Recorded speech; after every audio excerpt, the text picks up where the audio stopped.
2006 VS അച്യുതാനന്ദൻ്റെ government വരികയും ആ ഗവൺമെൻറ്റിൽ ശ്രീമതി ടീച്ചർ കേരളത്തിൻ്റെ ആരോഗ്യമന്ത്രിയായി മാറുകയും ചെയ്തപ്പോഴാണ് ഇടതുപക്ഷം നടത്തിയ സമരത്തിൻ്റെ തുടർച്ചയിൽ ആ ഗവൺമെൻറ് കോഴിക്കോട് മെഡിക്കൽ കോളേജിലെ സൂപ്പർ സ്പെഷ്യാലിറ്റി കോംപ്ലക്സ് ഹോളിഡേ ഗ്രൂപ്പിന് വിൽക്കുന്ന തീരുമാനം മാറ്റിയത്.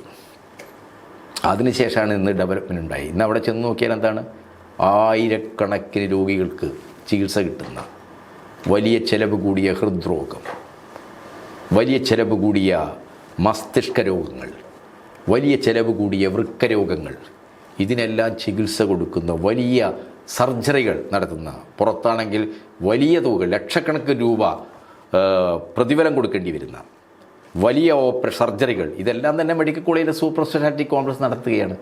അപ്പോൾ കേരളത്തിൽ UDF ഒരു ഭരണ തുടർച്ച ഉണ്ടായിക്കഴിഞ്ഞാൽ എന്താ സംഭവിക്കുക?